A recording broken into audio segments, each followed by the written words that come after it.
Woohoo! Cheers, Canadian wine lovers. Cheers, Carl's Wine Club members, everyone across the country. This is the night.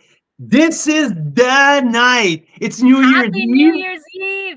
Happy New Year's. Oh my God. Mira Boucher, Happy New Year's Eve. Happy special Canadian wine night, because tonight it's our third edition. It's the 2020 top 10 wine of the years.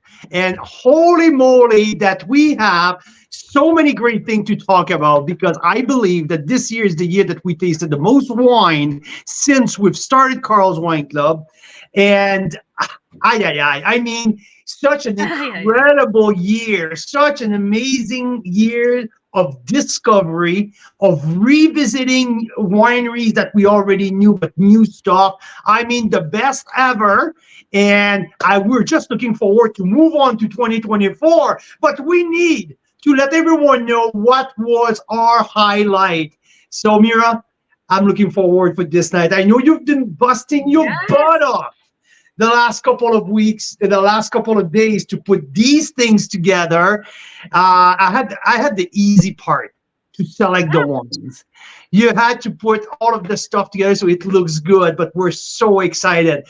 3 top value wines, 5 honorable mention, and our classic usual top 10. So before we do that, I would like to pop some bubbles.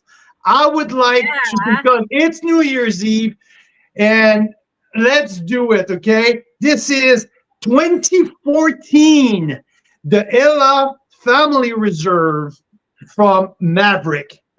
Woo! Bam! Okay, so now you're gonna have to send a runner up here to get you a glass, okay? Okay, one sec.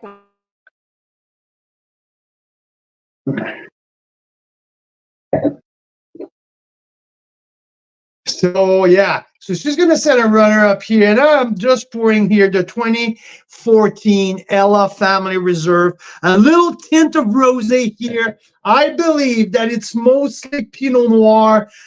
Listen, we're gonna start the year with the band featuring Maverick on January 7th, and Jan Nelson, one of the 2 owners at Maverick. Monsieur Boucher, thank you very much. There you go. Wanted us to include their top bubbly on their lineup, and if we had to taste it anyway, why not doing it tonight? So Mira Boucher, well, wait, because the runner is not there yet.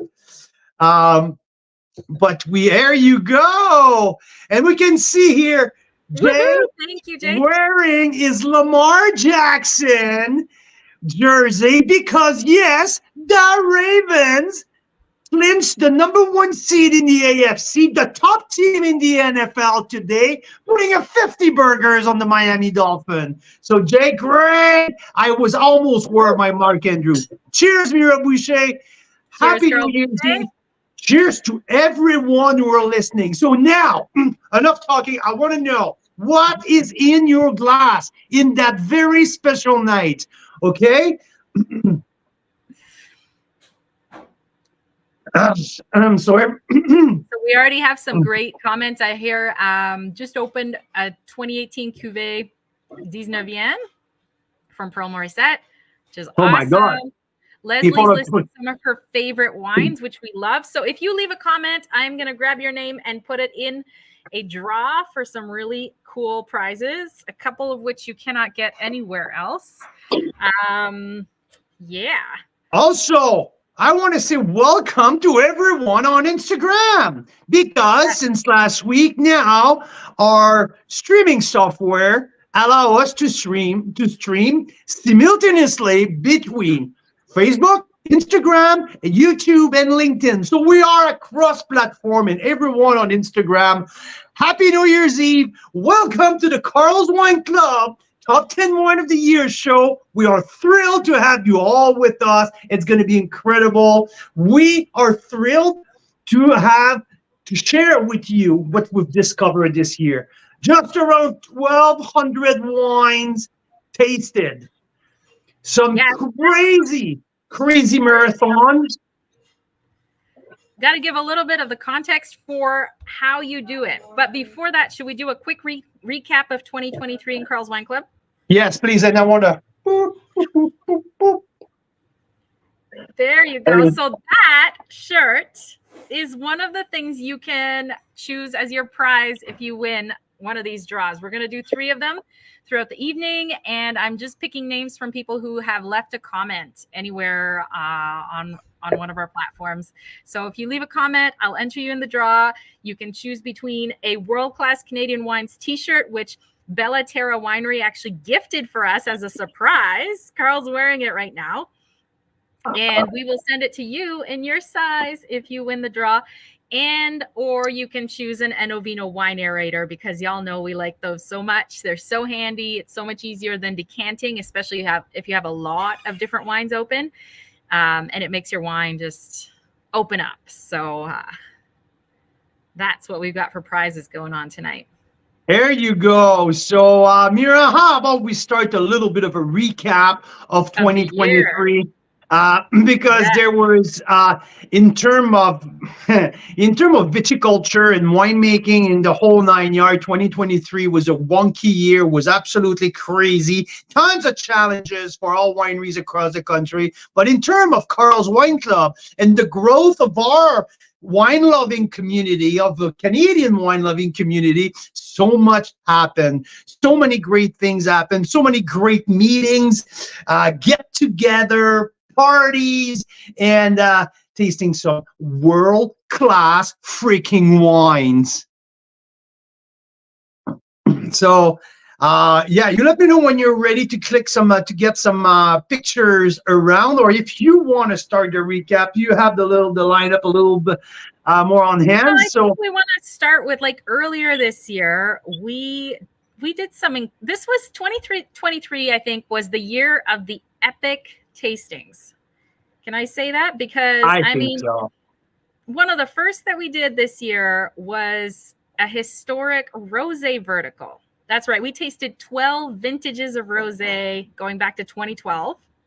That was very early summer, right? Yes, it was. I thought it was July, so not that early. But, okay. But yeah, literally 12 vintages of rosé. Some people don't think rosé. Some people don't think Canadian wine can age in general, and a lot of people don't think rosé can age in general. And here we are tasting Canadian rosé by the same winemaker, side by side, vintage to vintage, for 12 vintages. And let me tell you, the 2012, 2013, 2014, they were all holding up, and they were all freaking delicious. You see that? Can you put that picture back on just for a second? Because look at that color, the evolution from left to right. I mean, from dark to already almost like to Provençal lightness, but all single vineyard Pinot Noir with the same winemaker, the evolution of finesse and refinement from Daniel Bonterman. We were sitting there. To me, my favorite of all of that was the 2013. The 2013, who was aged in brand new Foudre French 500 liter. It was absolutely incredible. Yeah. Really so that was one of the very unique experience that we've done this year. We had some amazing members coming from all over BC to join us for that one. So there you go. Lorna was there. Lorna's saying this vertical blew her mind. Me too. It was just amazing. It changed people's perception, like totally. Like even for winemakers, we had other winemakers who attend, and like they were saying the same thing. I could not believe how these wines held. And so congrats to Daniel Bonterman and Christine Bonterman at 7 Direction for putting that together with us. The wines were exceptional, and what a great experience. Really special. Yeah, that was Ross Kovacs saying that we're ruining those poor kids. So Ross, Esther, I hope you guys are having a very happy new year out in Ricinus, Alberta. So nice to see you. It's Rob at Black Market, Rob and Michelle that are having the Cuvée 19e 2018 from Pearl Morissette. So that's awesome, you guys. Maybe we'll see you in the next couple days and we can try it. But there probably won't be any left, right? No. Not after Mira, you also have a great Chardonnay in your glass. One of the 3 wines you have in front of you, well, one of the 4 now, is the Domaine Calus 2020 vintage Cuvée Tradition. Okay, so you have that. You also have Fred wine. You have a glass of Fred wine, the wild side, that we have in the other glass, and you have a little bit of Maverick 2021 Syrah.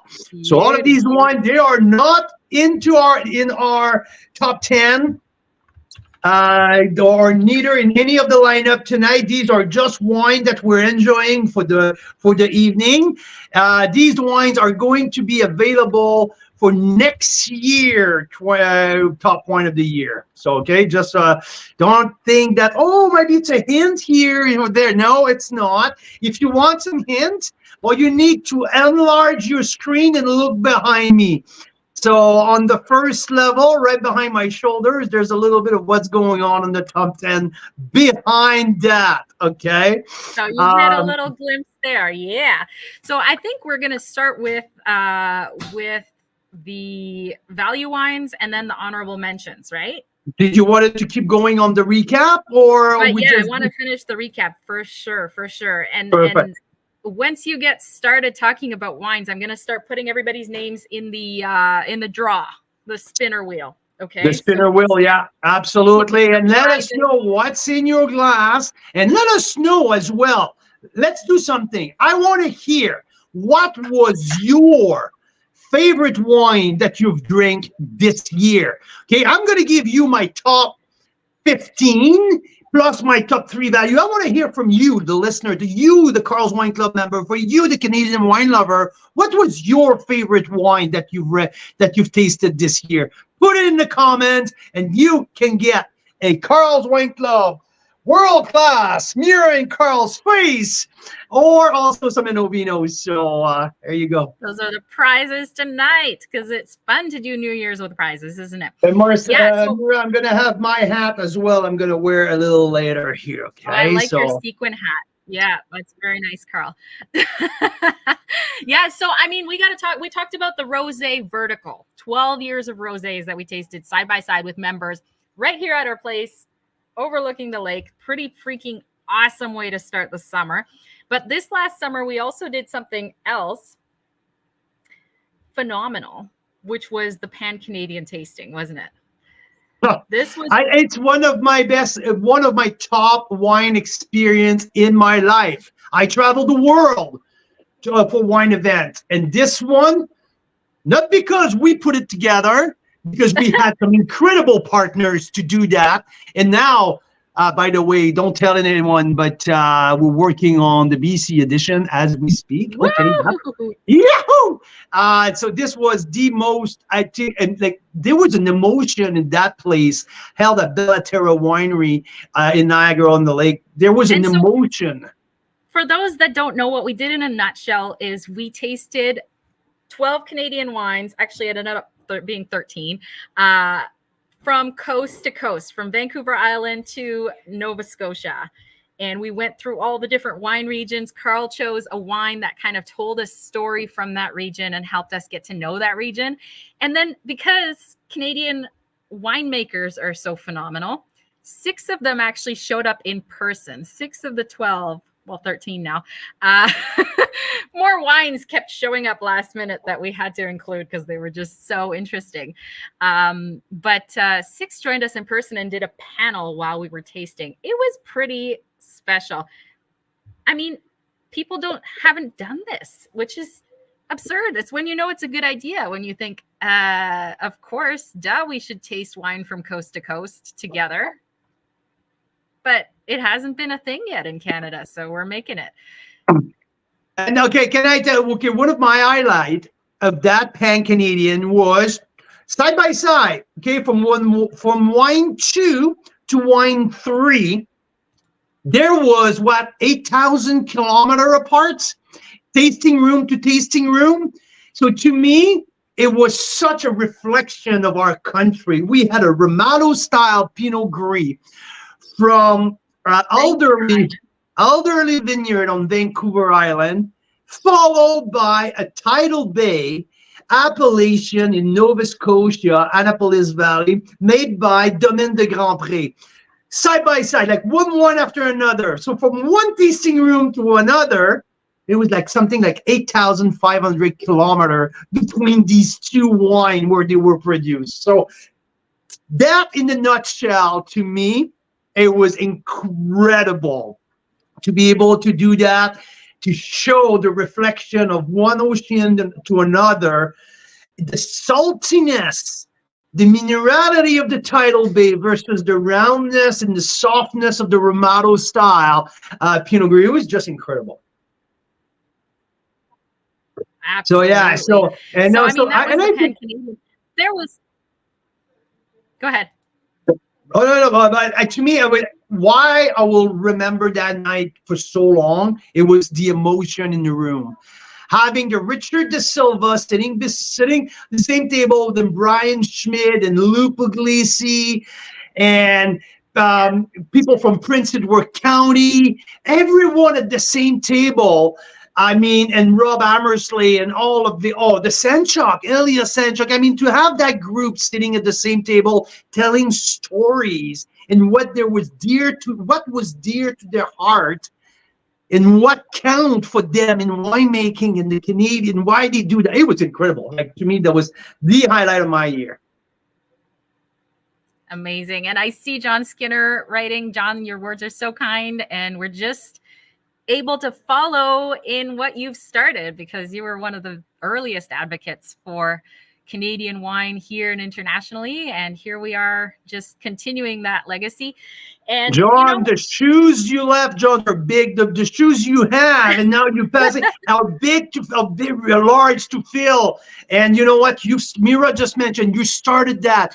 You led that Team Canada overseas for so many years to bring these people together, not versus each other, but together to showcase what we do. And in that Pan-Canadian, the Red Icon 2019 was one of the highlights, obviously, on our lineup. So thanks for being part of that. I love that picture, Richard and Marcel. Yes.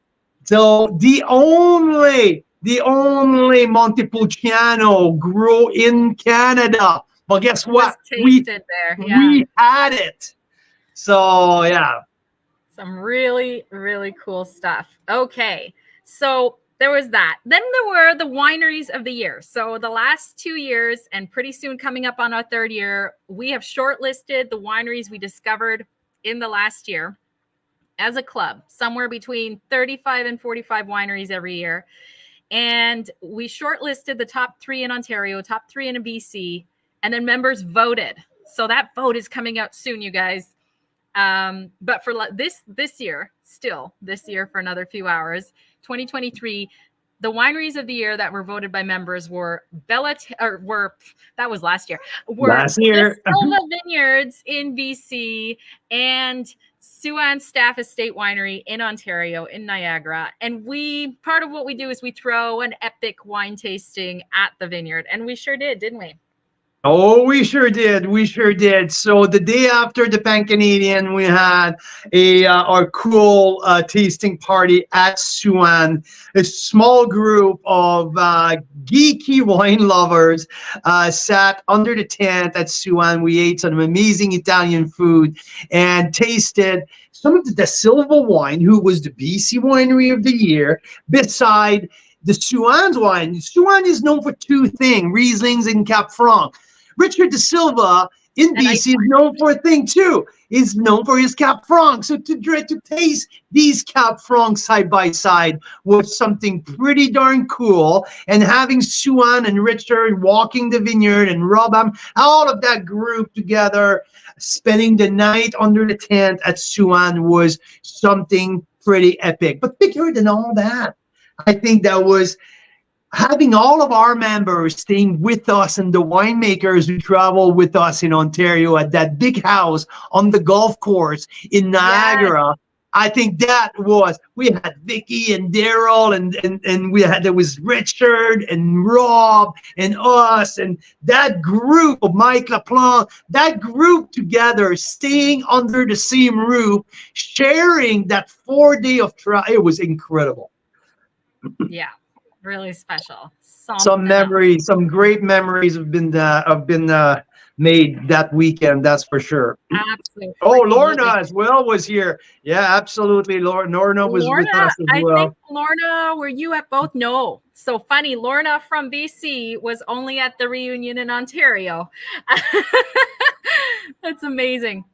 And so, here we've got one of our VIPs in the VIP group. Who is this? Ross. Ross is giving us.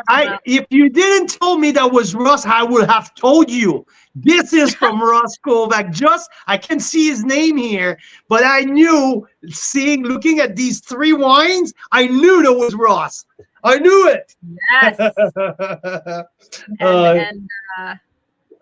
This is Vicky. From a consumption perspective, number 1 was Black Market Wine Company Omerta.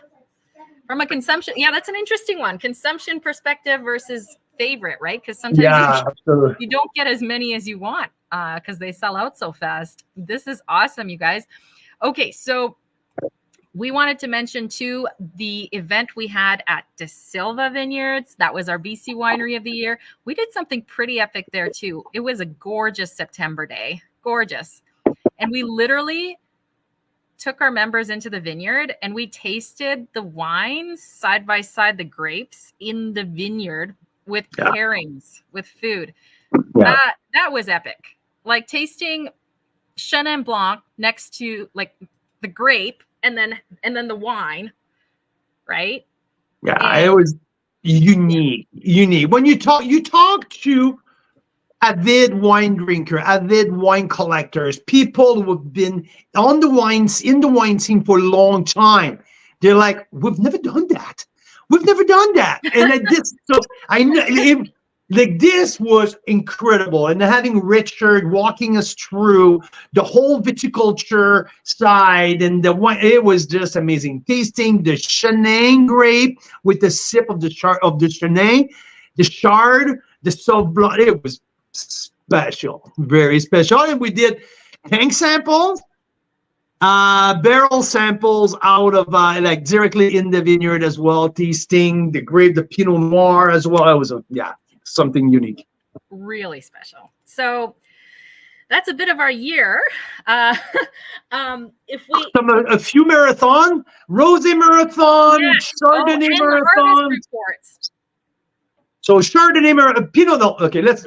Rosé marathon, Chardonnay marathon, Pinot Noir marathon, Cabernet Franc marathon. Ontario Sauv Blanc. Plus, we did 12 bubblies just last week. So these are, anywhere from 12 to 64 wines open at one time from across Canada. And we taste them side by side live with you. So and you can see it's very transparent. Oh, absolutely. We're not hiding anything. And our reactions and just everything that happens when we open those. And then we introduced something new this fall, actually. For the first time, we had in-person member reunions after some of these marathons. So people were actually able to come if they're local to the Okanagan. Because of that, we had our number 9 wine of the year.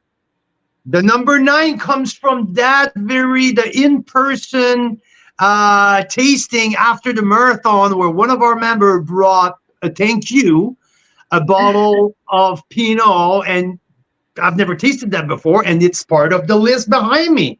So I think this was it right there when we were absolutely. Yeah. And Mike was here from Ontario for that, which is super cool. So you can see we did a few crazy things, which I think you've got to, because I mean, we are a wine club. I mean, it should be fun as. But we never said that we have a craziness club, though, right? But that's a little bit who we are. That's a little bit who we are. We are world class. We love our Canadian wines right here, and there you go. So she's blocking me off now. No, I love it. I love it. It's the it's the madness. So so now that we've gotten our work documents, you know, in order here, we got to get going on the wines of the year. So we want to hear from you, Carl, how you came down with this list. There's a lot of lists out there. There's the Wine Spectator Top 100. There's plenty of people putting out their top wines of the year, top 23 for 2023, the top whatever, which is awesome. How did you choose the wines that we're going to hear about right now? Well, obviously, everything is Canadian. Everything has been tasted and reviewed by us. Everything, I mean, and okay, so there's the top 3 value wines because we put a lot of emphasis into the value, the QPR, the price point and the score and everything. So I think it wouldn't be fair to not select some of the top value that we've tasted this year. So we have our top 3 value wines. We're going with top 10. With the amount of wine that we taste for 10, it's not enough. I mean, I need to do 25 at least for the next few. Anyway, so we try to add the honorable mention, at least an extra 5 that it'll help me to round up a little bit more, to give a little bit more diversity, to give it a little bit more of what's coming from different sub-region, from different smaller producer.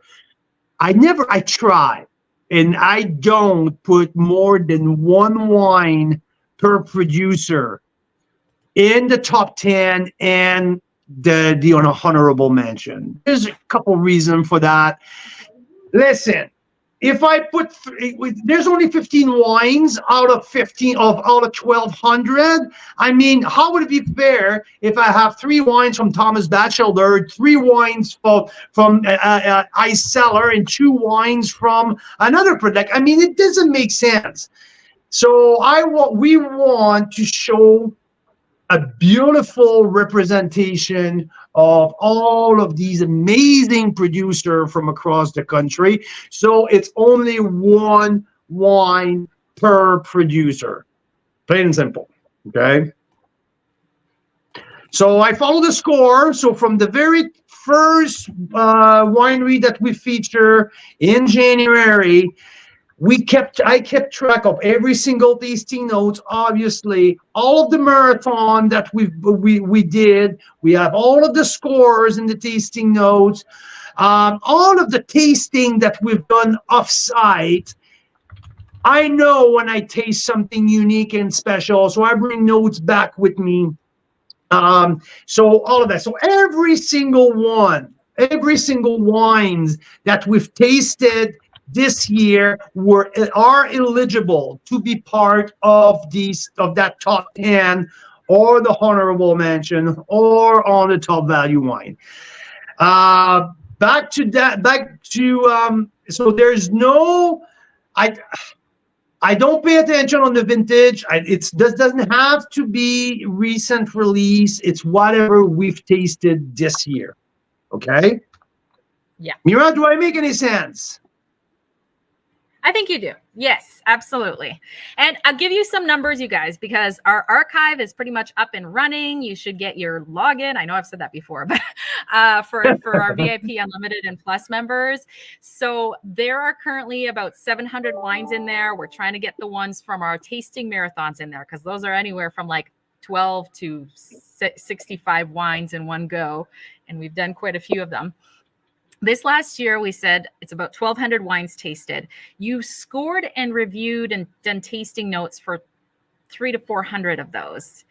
And so of those that I have scores for, this was the breakdown, okay? About 1% of those 300 to 400 that Carl scored, 1%, right? So less than 30 to 40 got a 95 and above.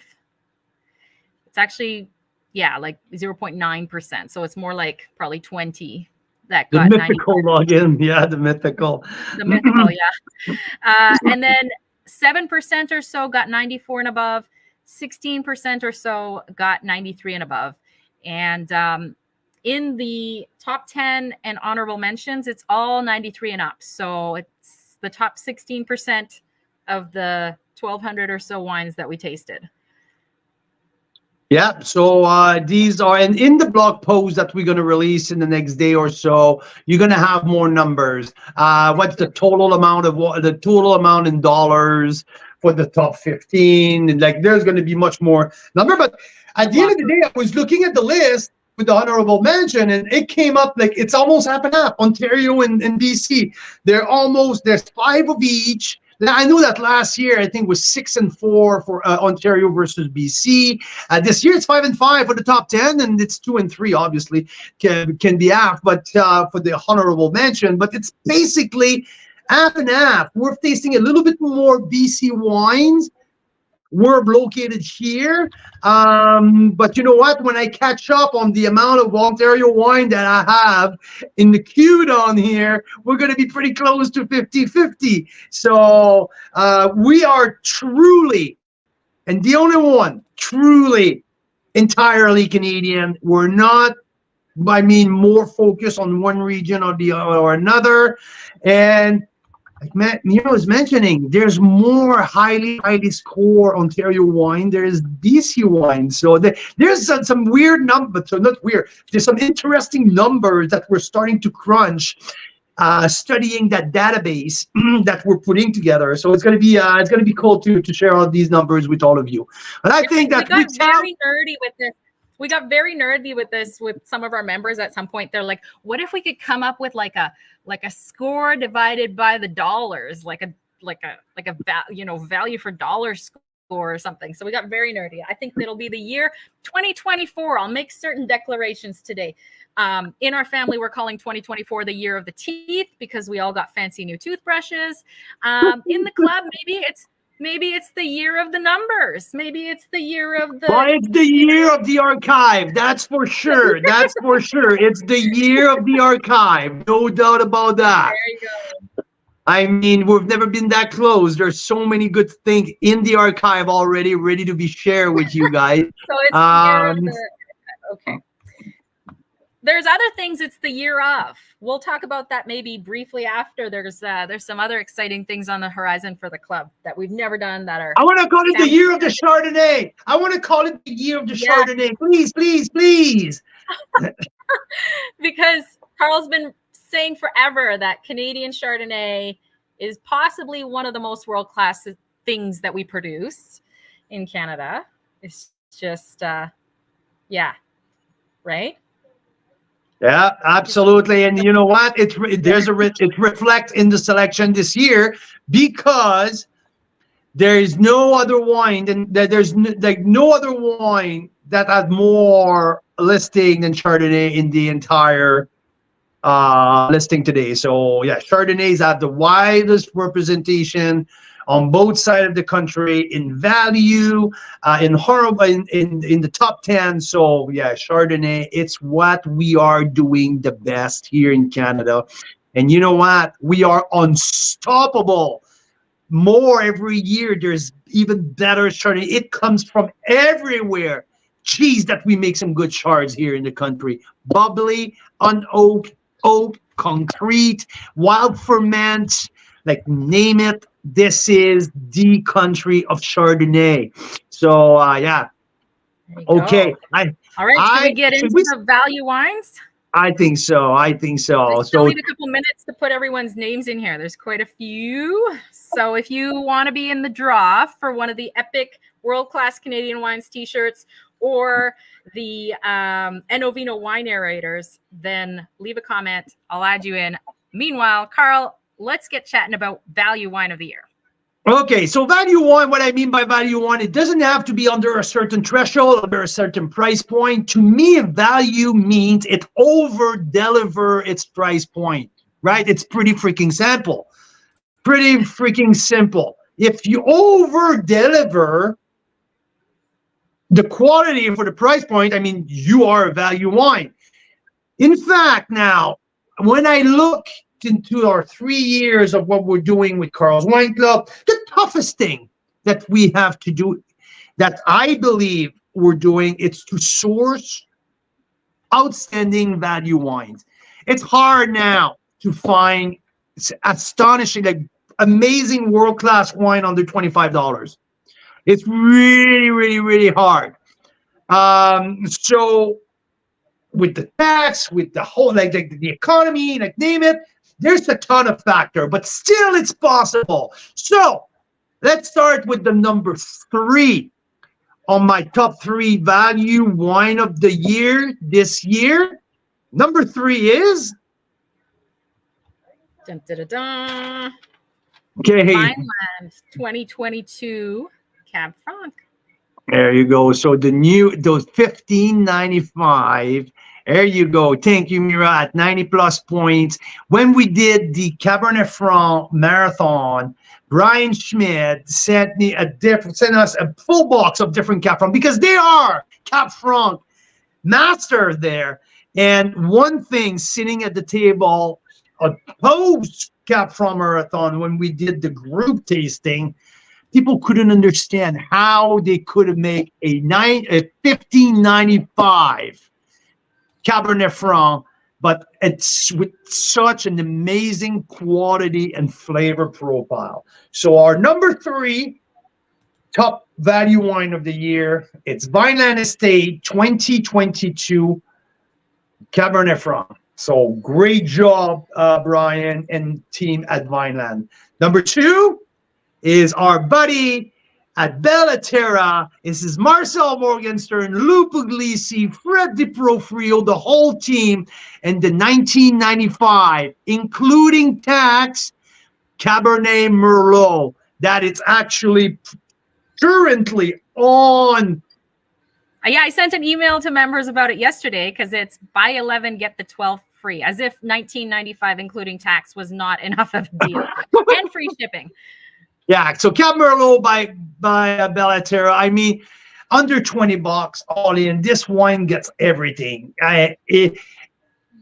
There's fruit, there's depth, there's nice soft tannin, there's length. I mean, this is pleasant. The fruit is ripe. It's everything. And yeah, like if it's not enough, they give us a deal on top of it. So get to the link and order your case yourself. This is our number 2 wine of the year. The value wine of the year by Bellaterra, the 2021 Cab Merlot with the 92 points. 92 points, 1995. That's a pretty high ratio, dollar to points. I mean, come Kelly on. is smart. Kelly already ordered hers. Brilliant, because it's gonna be great, especially to restock those cellars that might have been a little bit depleted from the last couple weeks. Well, I mean, that's why it is. How is that Marcel calls it? He calls it the seller insurance. Seller insurance. So, you don't have to keep opening your top bottles. I mean, this one is going to do just great, especially after you've had a few with friends, right? So, yeah, it's a great value. And then number 1. This it is the 2020 Livingland Monte Creek Livingland Series Chardonnay. The 2019, right? The 2019, probably. Yeah, good. Yeah. It's on my list. Hopefully I didn't get that year. But so that takes me back to our Chardonnay marathon. Yes. In June. I mean, we had 64 Chardonnays.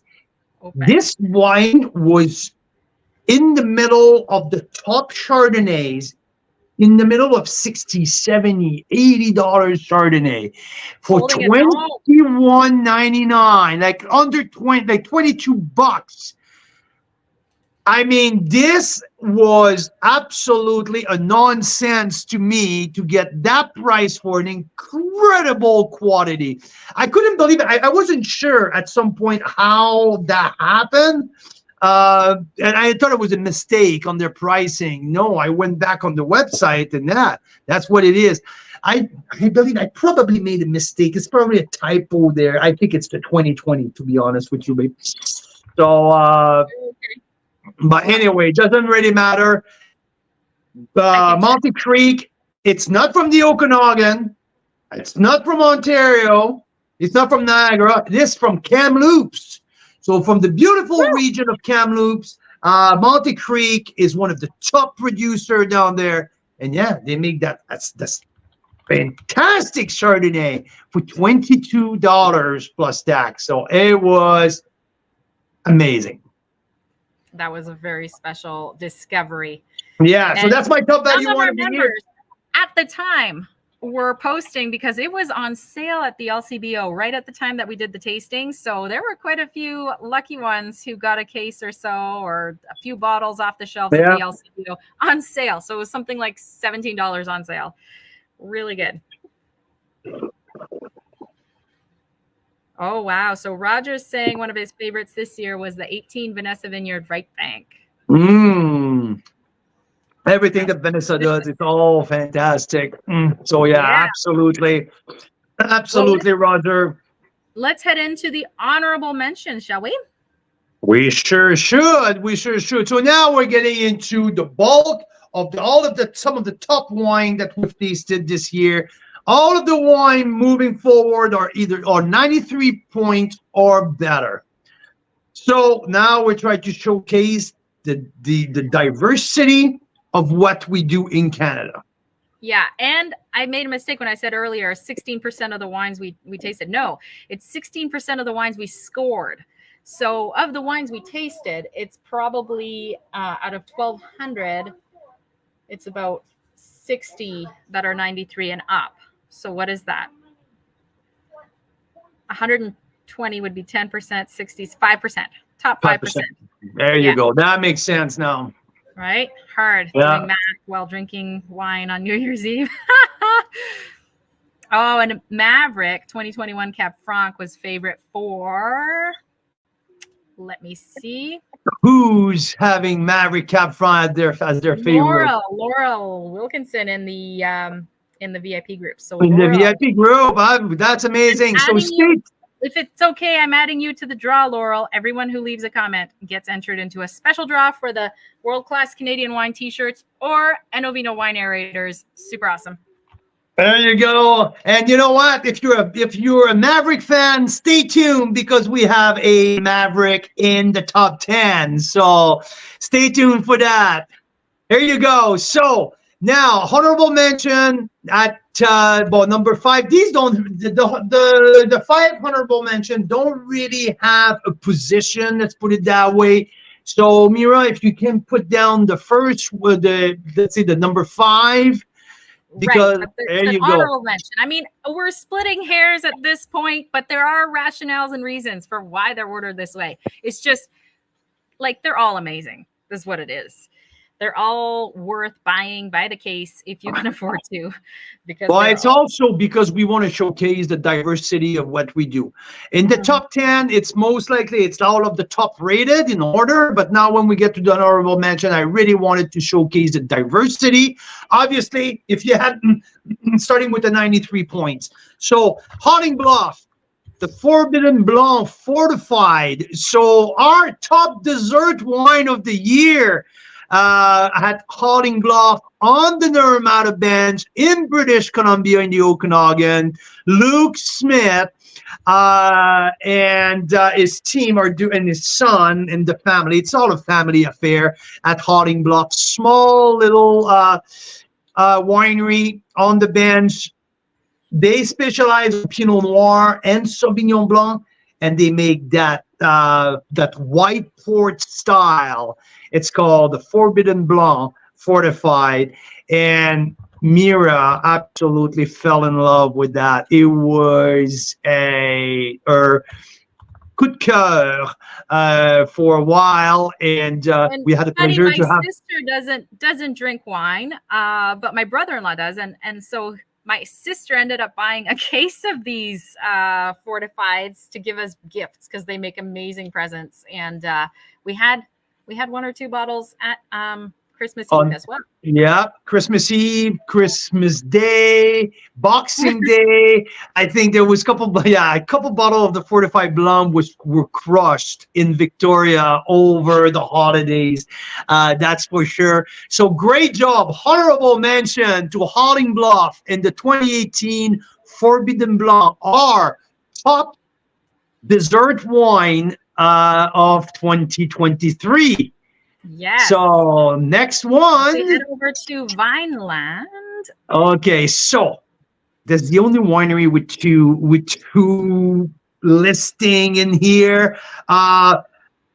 Because the 1595 Cap Franc I couldn't pass on, and I already had settled with that the Elevation Saint-Urbain Riesling 2022. It was one of our wine at the Pan Canadian. We had that on pre-release when we were down there. Brian Schmidt keeps saying, we were joking at the Pan Canadian about, sometimes winemaker kind of they have their marketing hat when they talk about the new release and the new vintage and this and that. And we had the debate about the 2022. And Brian Schmidt was pounding the table saying 2022 has the potential to be the best vintage. And we were kind of laughing because we were right in the midst of the releases of 2020, the vintage of the century. But Niagara-on-the-Lake, Niagara Escarpment, the 20 Mile Bench, these are different sub-region. And he's still, right now, when we talk about Riesling, talking about the 2022. And I had the privilege to have to bring a couple bottles back to BC. And I sat down probably in October, and I cracked the bottle and I dig deep into it, and I was absolutely blown away by that Riesling and the depth and the complexity and the softness of the Elevation Saint-Urbain Riesling. So bang on, 93 points to Brian Schmidt and the team at Vineland Estate. Honorable mention for their 2022 Riesling. Absolutely.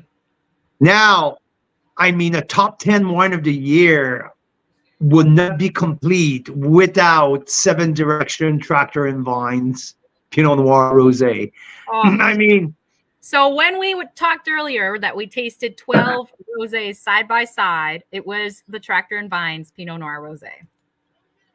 And it was, of course, before, 2015, it wasn't called Tractor and Vines, right? It was just Pinot Noir Rosé, but still made by Daniel Bonterin. Those were the 12 rosés. It was a different single vineyard. Yes. So a couple different ones. Over 12 years. Exactly. So there was Cannon View, and there was also one from West Kalala Vineyard.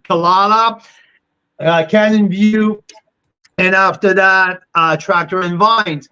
We have a very special Tractor and Vines has a very special place in our heart because it's less than a kilometer away from our house. It's Summerland. Summerland. Yeah. Yeah, right here. And 2022. Unfortunately, there's not going to be any 2023 because we had that disaster of a growing season. So 2022. Danielle just texted me.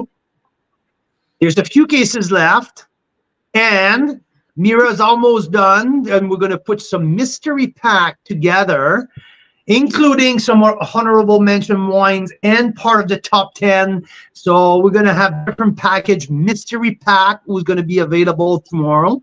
So because here's the thing, some of these wines at the end of the year, once we've tasted them, hey, they're really good. Most of them are going to be sold out. So when we know it's kind of hit that 95, 94 and up, we're like, okay, wine of the year material. So some wineries, even though it's sold out, might have snuck away a couple cases for us. So we're going to do mystery packs starting tomorrow for the rest of this week. Those that are curious to try some of these wines, we'll put together something special for you, even if some of them are not available anywhere else.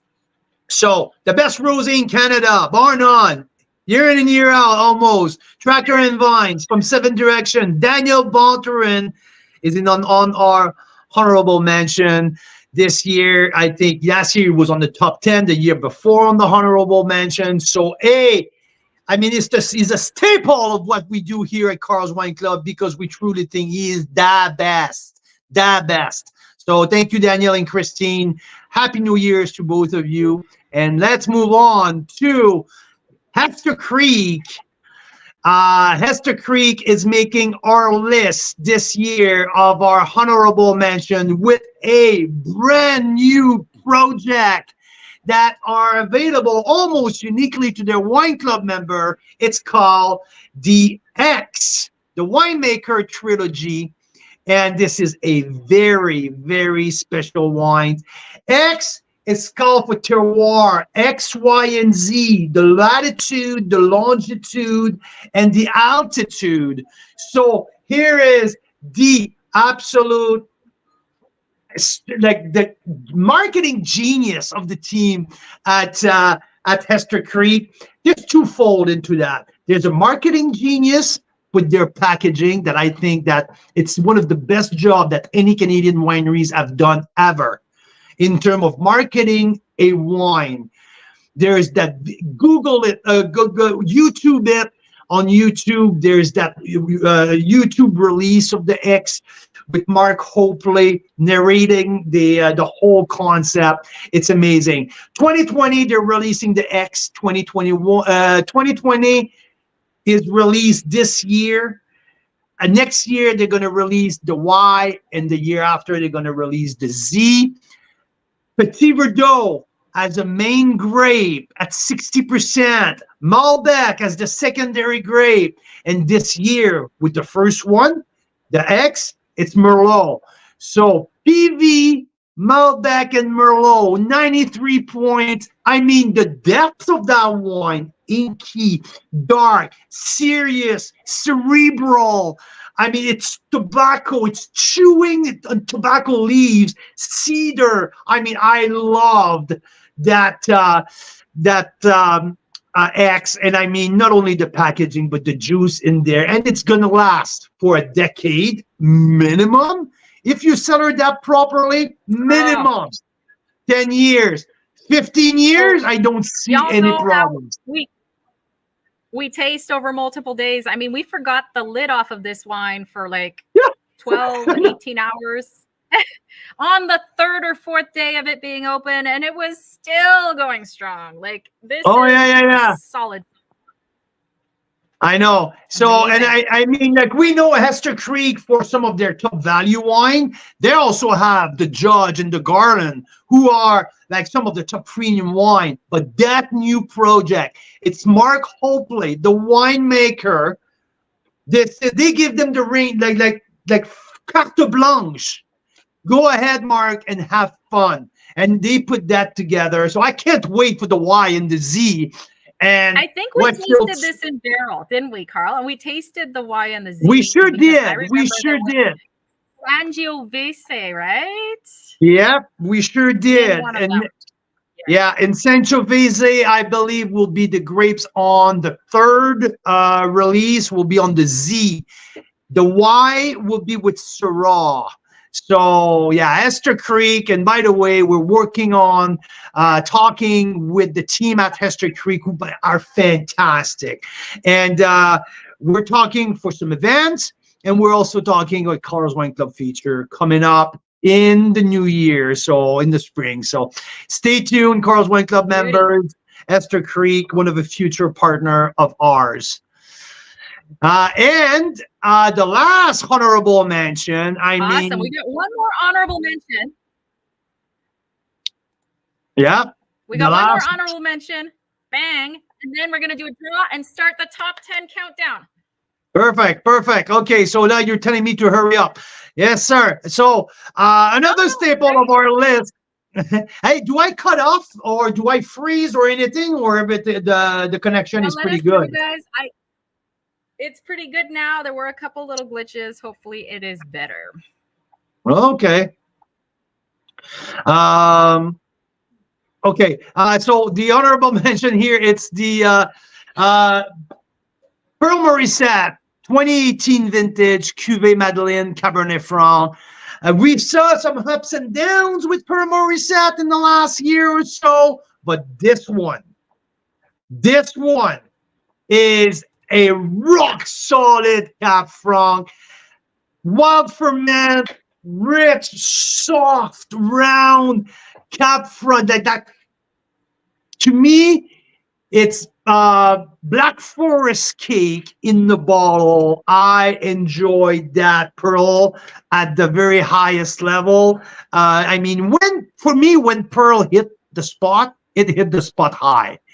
So, and this one was right there, one of my top Cab Franc of the year. And this year we tasted so many Cab Francs, especially because we did one of the craziest marathon ever. But we also spent a lot of lots of time in Ontario, where it's one of the key grapes. And I don't know, it just happened that way. We never like decided to put a focus on Cab Franc, but because it's not like, especially with you, it's not necessarily one of the grape that you like the most.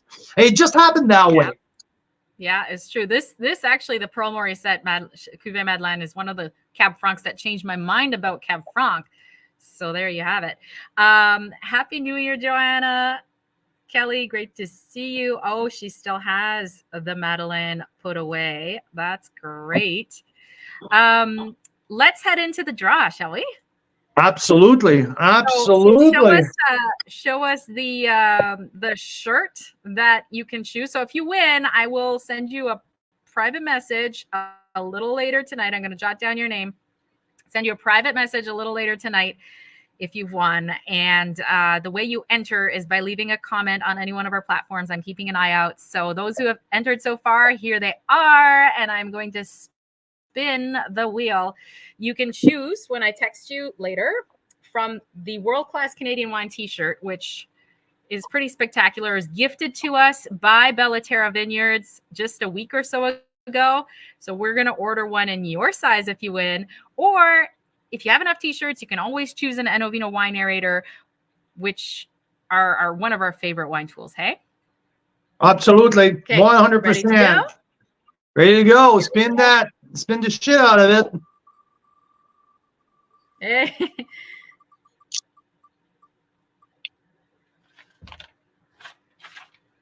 Oh, Janice Pinkett Rogers. Janice, there you have go. won before. Janice has like a knack for winning. Great. Yeah, Janice, absolutely. We have it later, or if you're still watching, send me even better. That is awesome. There you go. So Congratulations, Janice. You're getting your world-class Canadian wine. Woo! Shall we start the countdown? We sure can start the countdown because that's why we're here. That's why we're excited. And now, please, here you go. The top 10 wine.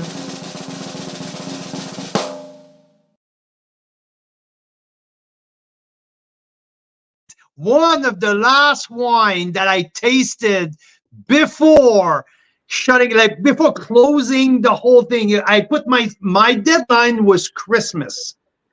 That was my deadline. And we tasted that wine on December. For wines that would. Go ahead. Hello? No, you go ahead. I think you cut out. You tasting wines on December 23rd? That we tasted that wine on December 23rd. So, I mean, I wasn't sure. So funny enough, so I picked, because we're going to feature Maverick next year. So, I mean, tomorrow, that's been in 5 days or 7 days, whatever, January 7th. And I'm picking up the whole samples, and the owner said this wine has a chance to be very special. So he said, go through the samples, because I requested that Cap Syrah, because I just think, to me, it should be one of the staple of the South Okanagan. Blend Cabernet and Syrah together. So anyway, that's my firm belief.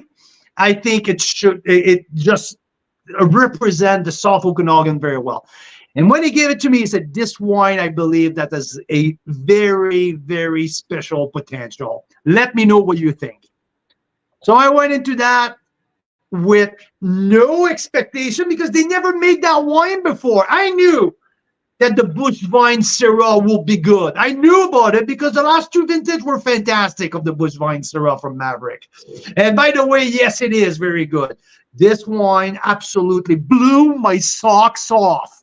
It's Cabernet Franc, Cabernet Sauvignon, or Cabernet Franc Syrah, and a splash of Cab Sauv. There's everything in that wine. That cherry wood, red, black cherry, licorice, a little bit of coffee grind. This is an exceptional wine. So the last wine that I scored this year before my cutoff on Christmas made the top 10 of the year. So pretty cool. Pretty cool. Awesome. So next is our number 9 wine of 2023 that we discovered together with you guys, and it is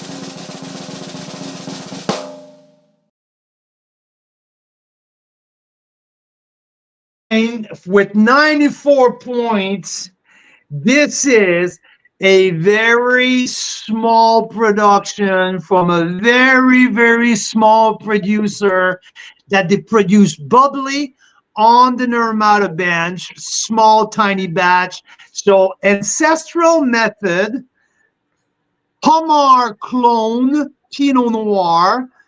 I mean, the story behind that wine, go ahead, Mira. Yes. So, I mean, that picture is not even the wine because it's nowhere. Like, you can't find it anywhere. It was our member, George, who brought it out when we had our Pinot Noir marathon. We had, a lot of Pinot Noirs open, dozens of them. And after members stopped by to taste them, and George brought this a Pinot Noir wine. And it is nowhere, but it was so spectacular. We haven't been able to stop thinking about it. 50 cases made, I think. Yeah, something like that. To be honest, I made that number up. Like the 50 cases, I made it up because I can't find it anywhere. I know that it was for sale for $32.60. So amazing price point. But what's highlight that wine? Why did I pick that wine? Yeah. Because of the mousse. The mousse was just like so soft and thick and just like, yeah, it was just like velvet in my mouth. And the bright acid, there was definition of flavors, the structure and the acidity. I mean, it was everything. And often with bubbles, especially with ancestral method, the mousse dissipate pretty quick. And this was just thick in mouth and just absolutely unique. And I think, and I put it in my tasting notes, it's one of the most unique tasting journey that I had since I started my journey in Canadian wines. Plain and simple. Absolutely. So, George, thank you very much for bringing that bottle with you. 94 points. Bella, Ancestral Method, Pinot Noir. Pomar clone. Pomar clone. Number 8 wine that we tasted and discovered in 2023.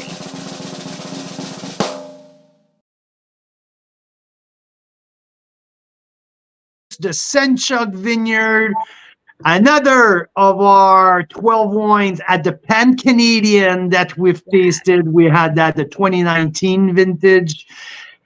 So the Senchuk Vineyard is right across the street from a very famous Grimsby Hillside Vineyard. I didn't realize they're right across the street. They're less than 500 meters from Grimsby. Our number 3 wine this year is from the Grimsby Hillside Vineyard. So just between the lake and Grimsby, it's the 10 acres of the Senchuk Vineyard owned by Elia Senchuk and Nadia Senchuk, a couple who are now, I mean, they're becoming some of the leaders in the Niagara wine industry. They are fantastic people. Elia is one of the most talented winemaker. And that's so funny because sometimes I talk with winemakers across the country, and they always say, I made too many wines. I made just too many. I think Ilya is one of the guys that I knew that makes the. I don't know how many wines he has on his line on his roster, but geez, he makes everything, and he does everything high quality, high level. Also, the 19 of the Pinot Noir. We have one of the rock star of the Pan Canadian, and number 8 on our top 10 wine of the year here with 94 points. There we go. Number 7, baby.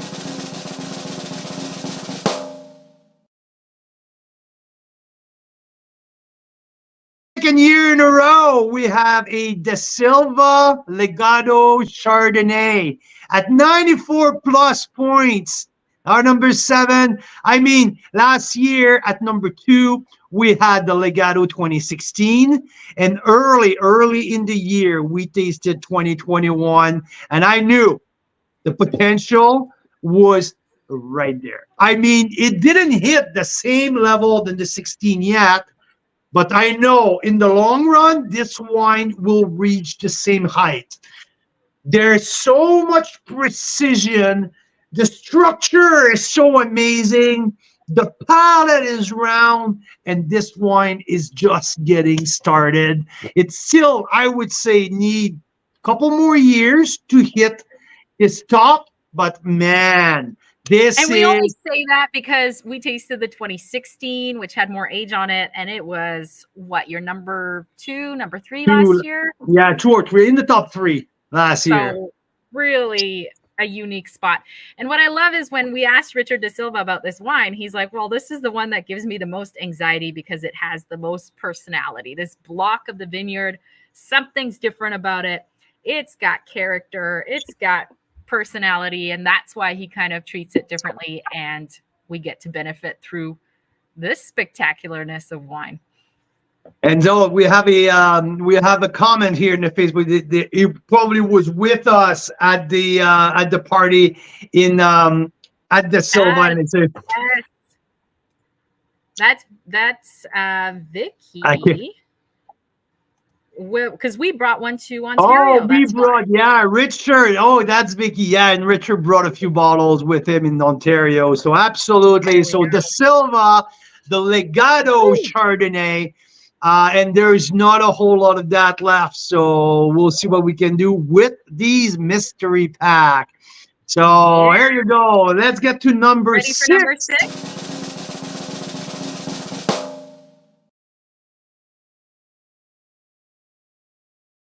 Reserve Cabernet Franc from the 2019 vintage. That takes me back to the Chardonnay marathon. We got 3 bottles of Stonebridge. I've never heard from Stonebridge. It's a new project, but by Lely Vineyard. Anyway, long story short, I was blown away by their Chardonnay. We went to Ontario. We went to the Pan Canadian, and our first day when we got there, we spent 3 hours at Leaning Post. After that, we went to Stonebridge with some of our members, and we tasted the whole lineup. From there, I was sold. I'm like, these guys are serious. These guys are right there with the best. When the Cap Franc Marathon came in, they sent us their regular Cap Franc 2019, their Reserve 19 and Reserve 20. Reserve 19 finished the top of the lineup of the Cap Franc at 94 plus. So well deserved. This spot in our top 10, you guys earned it, because I mean you impressed us all year long.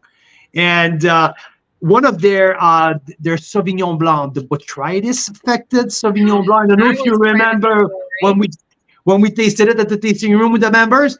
It just made, I think, Rick Vansickle when in Niagara, most intriguing wine of the year. So, yeah.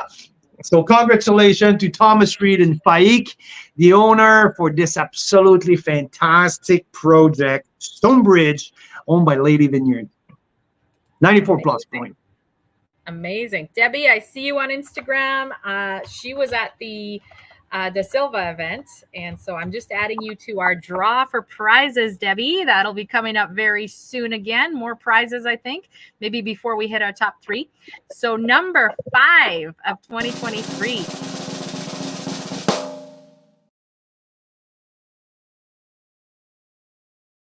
(2021) Block 76. I mean, Westcott is not new in Carl's Wine Club. Westcott is not new on our highlight Rockstar Chardonnay. We've talked about Butler's Grant many times. We talked about the Westcott Reserve. We talked about Westcott many times. This one, that's probably the best Westcott Chardonnay that I've tasted. I mean, it's right there with the 2019, 2020 Butler's Grant, but that 2021 Block 76 has a personality that I've never got into. That Westcott, the precision, that flavor definition, top notch. I mean, and we're starting to see a lot of release of the top 25, top 10, top 20. This wine has made the list on a few other publications that I've seen so far. Absolutely. So, and we're getting into the wines that are like, wow, wow, wow. I mean, all the wines we've talked about today are wow wines. They're the kind of wines that no matter who you are, no matter what kind of wine you like, you taste these wines and you go, wow, because the value, because the personality, because the finish, because the structure, the texture, like these wines are wow wines. And now we're in the top 5. So these are like, wow, wow, wow. This is the wow of the wow. and just because we had the Butler's Grant side by side with this one, and we forgot about the Butler's Grant. Remember? You're right. And how much we praise Butler's Grant over the year. To me, it's an iconic label. It's an iconic vineyard in Ontario. And I think Block 76 is a newer block, yeah, right? Absolutely. So it wasn't something that was on our radar. It wasn't last year's vintage, especially because the 2020 was okay. Yeah, it was a good wine, but it was not in our top 10 or 15. Oh, no. But this one, holy shit. So, yeah, we're on the holy shit category. Yeah, this is that category. There might be some more expletives, colorful language. We're in that kind of category of wine. Okay. Probably. So Block 76 later in the evening. Oh yeah, so kids should be in bed. Okay, so well, at least out east. I don't know, but all right. Number 4 wine that we discovered in 2023.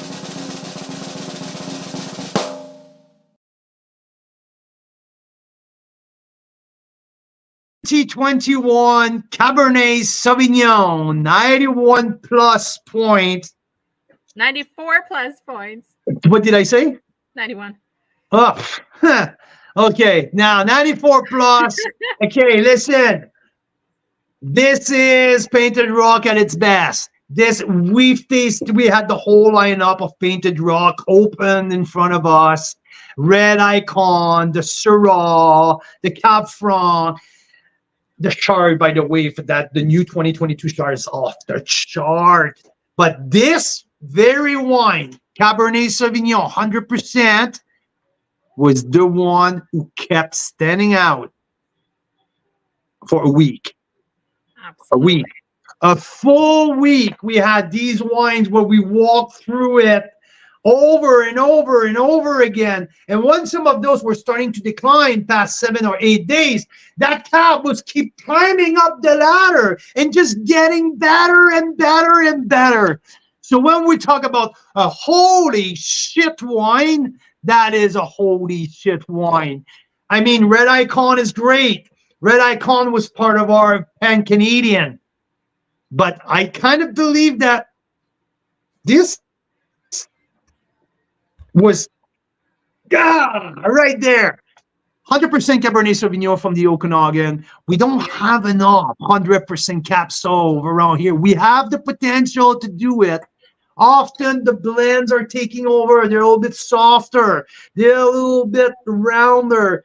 there's maybe a little bit of no, this wine is just robust. But one thing that I kind of like stood out to me, where is this one? Here. It's 2021 from Weird Vintage, where high alcohol are quite often right there. Because there was a heat dome in BC. There was a heat dome, and we had like 2 weeks of like 40-degree weather. It was crazy. So it was hard to manage the alcohol.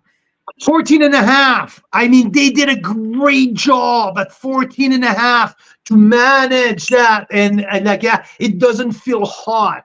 There's no like overblown of alcohol in there. There it says Okanagan Cabernet at its best.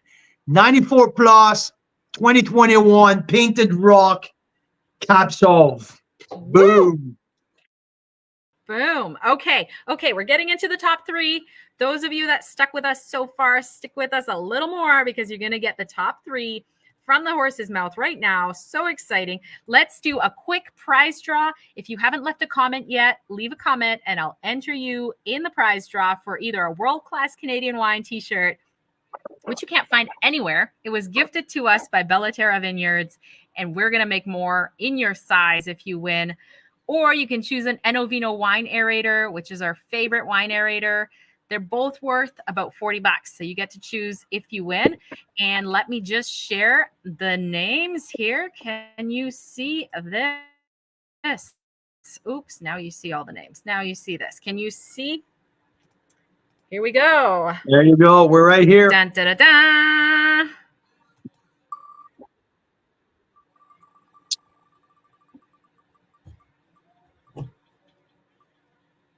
Oh! Hell yeah! Stenchak, who was with us on Instagram.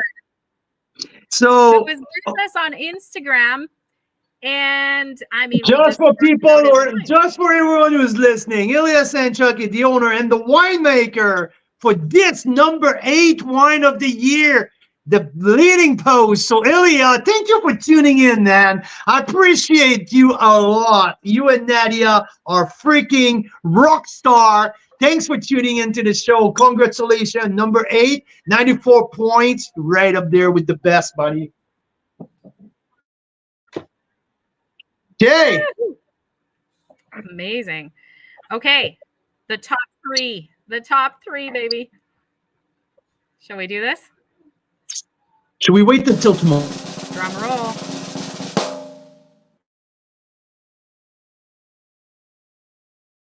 So now, I mean, there wouldn't be a top 10 wine of the year without a Batchelder, without a Thomas Batchelder Chardonnay into the freaking lineup. Okay, and I could have had 3. What, our 1 or 2 last year?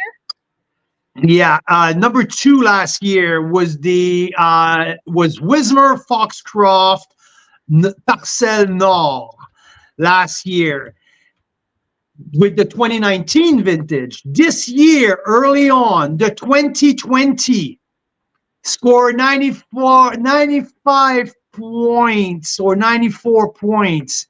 Anyway, tasted a couple weeks ago, the Grimsby Hillside Frontière Block. Top it up. To me, that's this is my most exciting Batchelder wine this year. It's the Grimsby Hillside Frontière Block. There's also the Grimsby Hillside Red Clay Barn, which on the other side of Grimsby Hillside.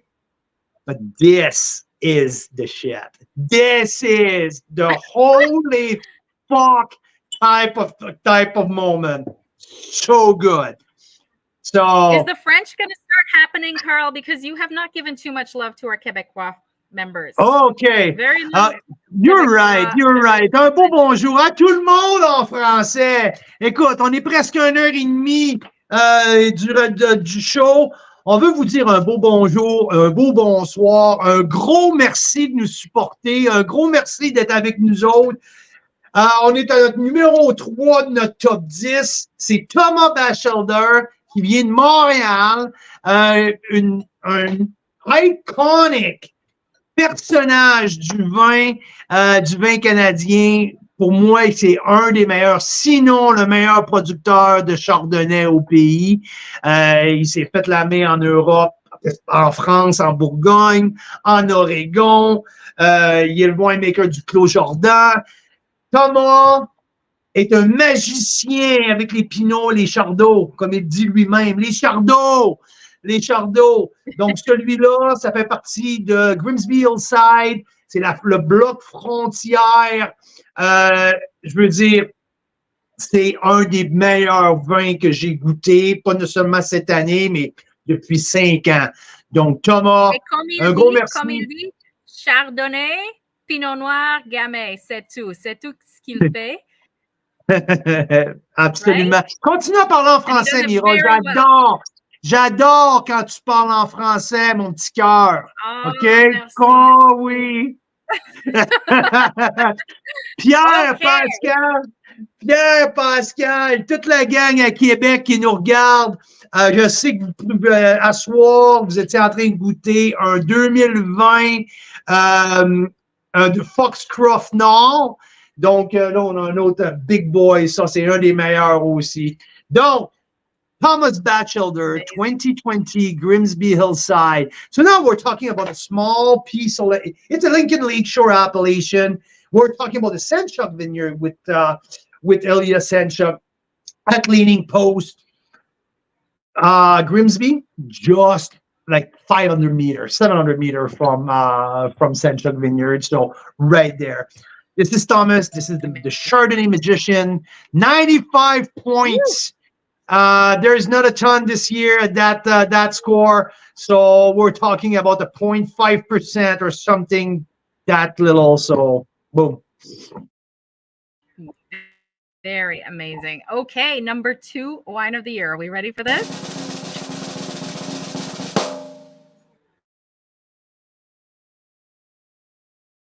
(2020) Ice Cellar Vineyard, Wismer Park, Syrah. So 95 plus. I mean, this wine was tasted very early during the year. I mentioned it probably in February. I said this wine might be the wine of the year. Well, it was a couple of weeks after the release of the 2022 wine of the year, right? No, I knew from the very moment that I opened that bottle. Some wines progress over 4, 5, 6, 7, 8 days. This wine popped for, it was a moment. Bam. It was a revelation. It was like, what the fuck is happening? It was incredible. 95 plus. And I mean, I knew from the very early beginning of the year that this will be talked about tonight at the end of the year. It was no brainer to me that it would be in the top 5. It was no doubt. Number 2, I mean, 120 cases made. And then ISL was the very first to say it out and loud that 2020 was the vintage of the century, especially for big reds. I mean, you ask me, I would say 19 was my favorite vintage for Chardonnay in Ontario. But for big reds, I mean, Niagara-on-the-Lake, this is a very, very special bottle. Very special bottle. 95 plus. Yeah, our number 2, Adnan, Elif. Thank you. Thank you. You guys have been sensational over the years. And I'm so happy to have you back in the top 5, because I think 2 years ago we had one of their Cabernet Sauvignon, if I'm not mistaken, a couple of years ago. So always great. Cannot wait to see you again when we get back there. But the Syrah, Wismer Park, 2020 vintage, Ice Cellar. Yeah, baby. Okay, are we ready for this big one? I Are we mean, ready? I What's mean, happening? Where is the Chardonnay? no, that wasn't it. Okay, let's do it again. Number one um, wine of 2023 for Carl's Wine Club discoveries, according to Carl.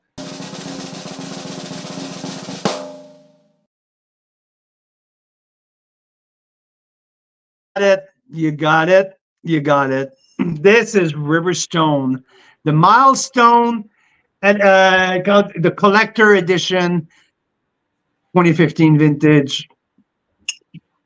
I mean, there's so many things. There's so much we can talk about that wine. There's when we talk about something special, when you talk about something emotional, something that brings something unique out of yourself when you taste a wine. I mean, I remember sitting at home with Mira, and when I poured out for the first time, I will never forget the eyes and the reaction of Mira when she tasted that wine. Mira, tell us a little bit about, and I'll talk about it more after, but tell us about how you felt when you tasted that the first time. Oh, it was just love at first sight. It's just, there's very few wines that do this to you, and especially that do this to multiple people when they taste together. And this is one of them. This was just a wow wine. We knew it was going to be special because the winemaker and owner, Ted Kane, told us, oh, give this a try. I was inspired to start a winery because of what? Chateau Cheval Blanc, right? Am I saying it right, Carl? Yep, absolutely. Chateau And he Cheval said Blanc. it was always his dream to try to recreate something like that blend in the Okanagan. And that's what he tried to do with the Riverstone milestone. And the 2015, he's been holding it until it's just right. And he said, I think it's tasting pretty good right now. You should try it. Holy smokes. I mean, There's when some I wines, say, you you go open ahead. them, you taste them with no treatment. Like we didn't even decant it, like because we always do that. You give it a little taste first, right? To see, does it need a decant? Does it need an Enovino? Does it need some time? This one was just love at first taste. It's love, but also how impressed and so like how like what? What? Almost shell shock. Almost like what is happening here? I mean, yeah, okay, we can throw like name throwing like oh Chateau Cheval Blanc. Everyone can throw Chateau Petrus, Chateau Cheval Blanc, Mouton Rothschild, Domaine de la Romanie Conti. I mean, it's the easy shit ever to do that, right? I mean, like you can As an do that, inspiration for sure. but I mean, when you get this kind of thing, when I taste a premium wine, this wine is not cheap. This is $125. When I taste a wine at that price, first and foremost, I go into that extremely critical. I'm ready to freaking tear that thing apart because I'm like, who the heck in his mind can charge that much, right? And instantly, like immediately, I went like this to, huh? Like my guard completely fell, and I was sold from the first sip. It was because I look for texture, Yeah. I look for length, and I look for complexity. And these three, texture first, texture absolutely blew my socks off.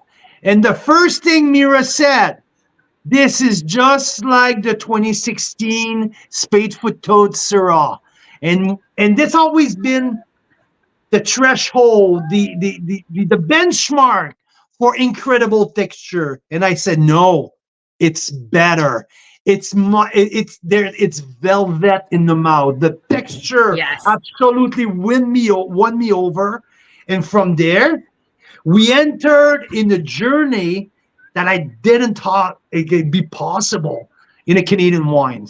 I mean, I want to take that bottle of wine across Europe and pour that into chateau owner and domain owner in Europe, blind taste, and say, tell me more about it. This is incredible. This is the cream jewel. This is the crown jewel, the cream of the crop. Name it the way you want. This, it's weird to say it's worth it's a good value wine because it's $125. No, this is absolutely, this is a masterpiece. So Ted Kane, Riverstone, congratulations. You are our #1 wine of the year of 2023. And this will be in our memory for a very long time. Woo! There you go. Congratulations. I mean, incredible. Guys. Amazing. 96 points. Very and incredible. I could have given more. Speaking of, you said you wanted to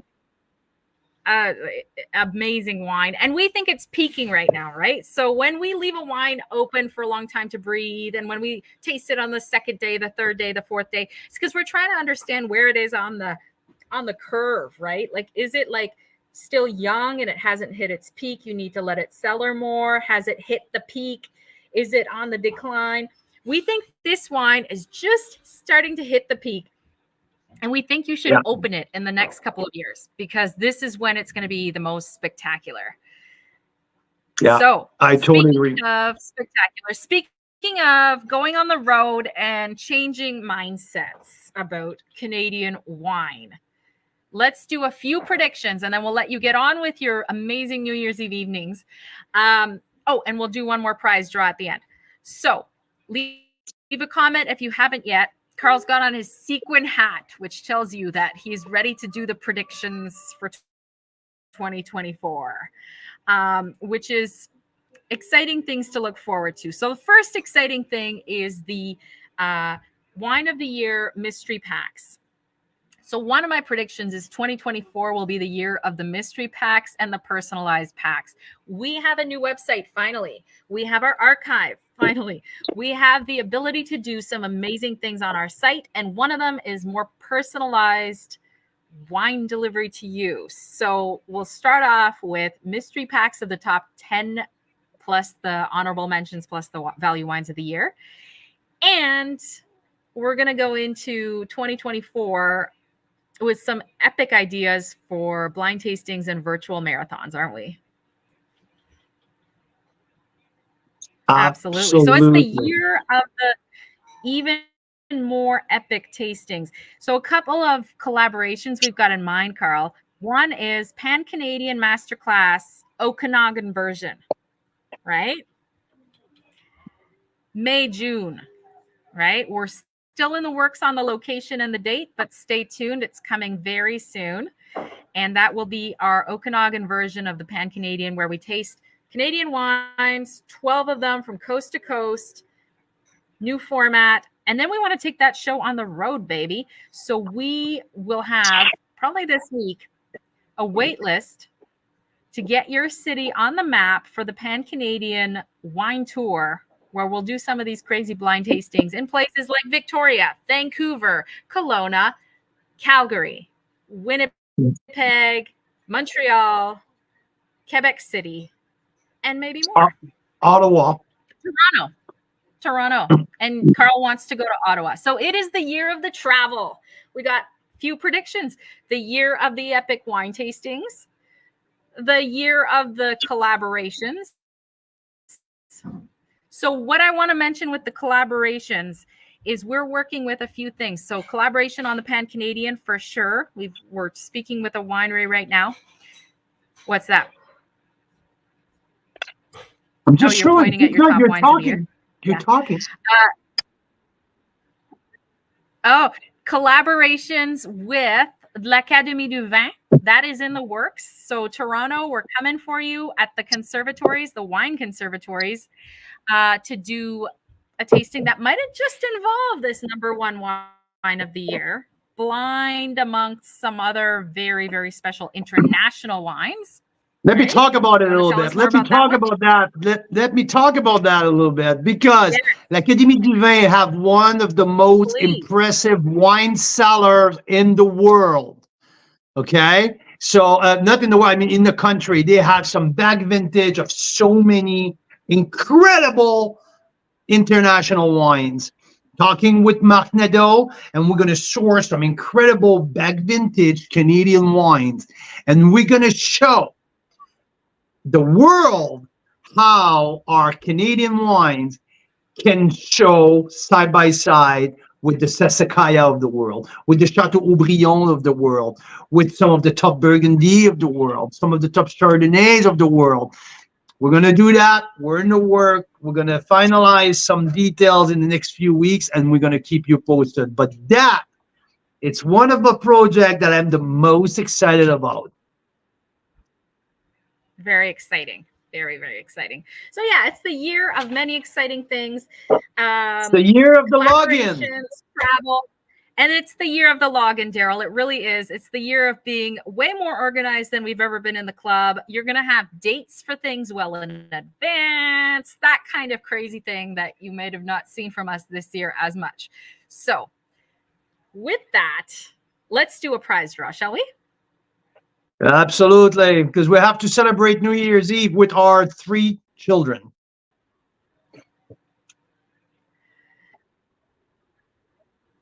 Yes, and Debbie Moschuk on Instagram has asked a very, very good question. What is the blend in the milestone? Do you recall that, or do you want me to look that up real quick? No, it's Cabernet Franc Merlot. So a small portion of Merlot. Ted never disclosed exactly the blend for the milestone. My estimation is around 90% Cabernet Franc, 10% Merlot. That's where I stand, plus or minus a few percent on each other side, but mostly Cab Franc, splash of Merlot. Why? Because what they do at Cheval Blanc, more dominant Cabernet Franc, splash of Merlot to round everything up. It's homage à Cheval Blanc in Saint-Émilion.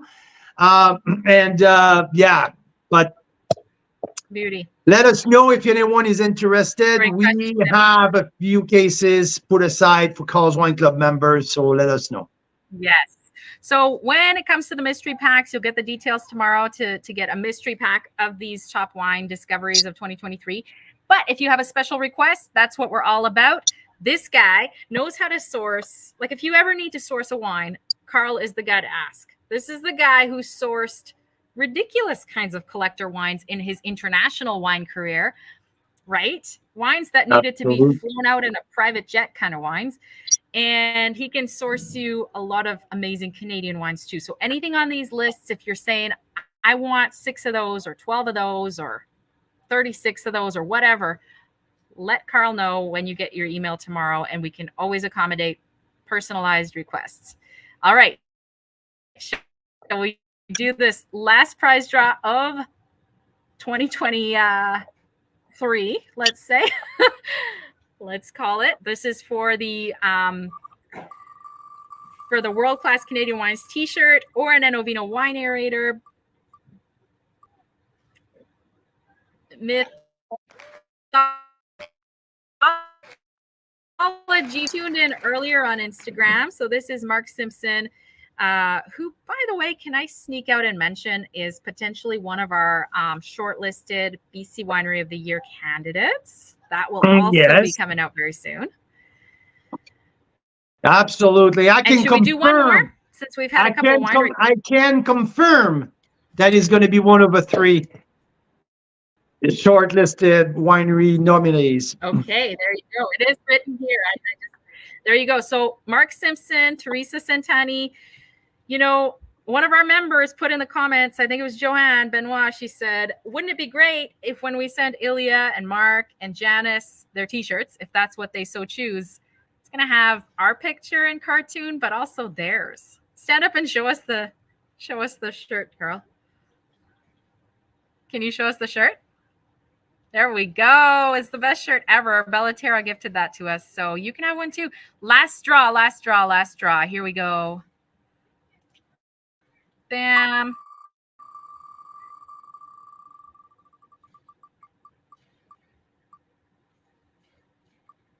Jean-Denis! JD! Woohoo! Congratulations.